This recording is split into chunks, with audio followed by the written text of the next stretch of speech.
Hello everyone and welcome to another edition of Paul Westbrook's Cinema Picks of the Week. My name is Paul Westbrook and I'm your host. So, in the 1970s, I discussed in the last video about the Wonder Woman TV series. But there was another series that I also used to watch, and that was The Incredible Hulk. Yes, and there were 5 seasons of this series, and I've got them all here. Yes, Season 1. Which is the pilot episode where he first became the Incredible Hulk. And again, like the Wonder Woman series, he had to deal with ordinary criminals, mostly kidnappers and terrorists and stuff like that. And people trying to make David Banner's life miserable. And yes, they changed it from Bruce Banner to David Banner because in the comics, they thought Bruce was more of a weak name. So when they did the TV series, they decided to change his name to David. Anyway, the series has one recurring theme, and that's more or less that David Banner, once he's done his case as the Hulk, destroying the villains and basically stopping the crime, he then runs away. Then he ends up on the road again doing He has to hitchhike at the end of each episode, and it's like because he's trying to find a cure. David Banner had apparently done an experiment with gamma rays because of the extraordinary strength that people did when they had traumatic moments, like when kids stuck in the car and how the mother would suddenly have this burst of adrenaline. So it was sort of like that. And then David Banner would he experimented on gamma rays because they found that gamma ray was like a component to possibly harnessing this extraordinary strength. So then he turns into the Hulk when the gamma experiment goes awry.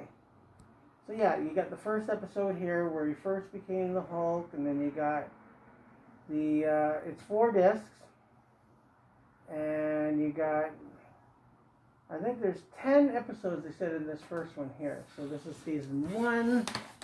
Then you got season 2 here, which continues Banner's extraordinary journey as he's going along, and this has 22 episodes on 5 discs. And you actually have a lot of guest stars in these movies too, in these series. You have Gerald McRaney from Simon, Mary Hartley from Law and Order. You get Pat Morita from The Karate Kid. He was in this too. And there's one that's in the later season that Lou Ferrigno, who played the Hulk, actually shows up as himself, so he's doing a dual role. But this is season 2 here, and you get a bonus episode from season 3, which is Homecoming, which never made sense because they have it on the 3rd season. So it's like, why would they put that as a special feature?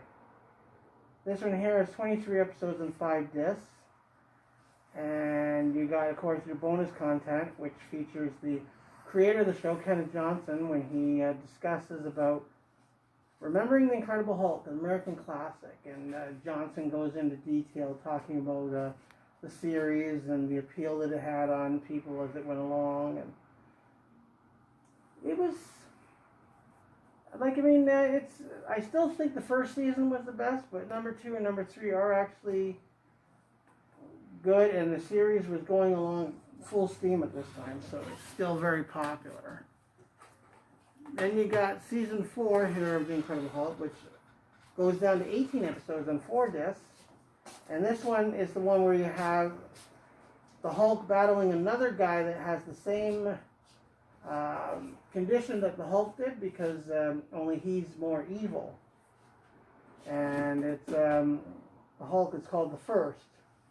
And of course you got episodes here, you got Prometheus, where Banner becomes half Hulk, half Bruce Banner, or David Banner, as he's called here.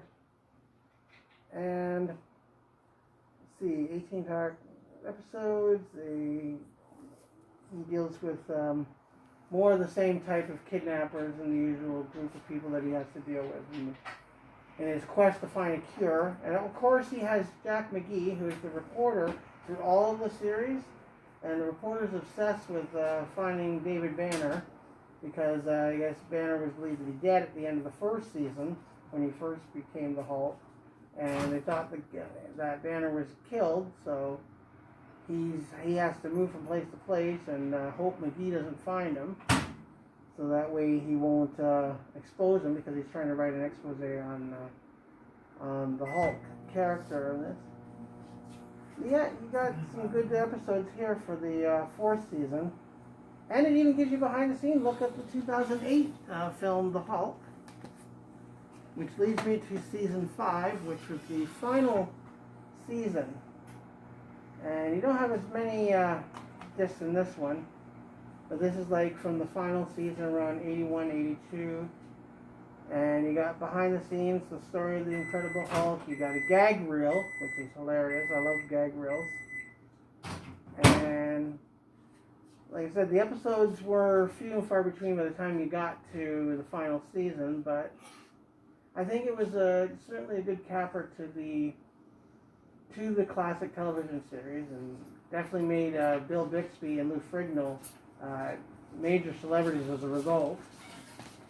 Then you had later in 1989 they had 89 they had two movies. There was a reunion movie called The Incredible Hulk Returns, where he meets Thor, and Trial of the Incredible Hulk, where he meets Daredevil. So you're incorporating the comic book characters into the series, and these were more or less feature films, like 94 minutes, 95 minutes each, and you get a little bit of input on this one about the marvelous world of Stan Lee, an interview with Lou Ferrigno, and some good extras on here. A documentary about Lou Ferrigno is on disc 2, which talks about the guy who played the Incredible Hulk. So that's a little bit of a look at the Incredible Hulk TV series. If you're ever in the store, make sure you, if you see it, I would definitely pick it up. For now, this is Paul Westbrook saying to like and subscribe to the channel.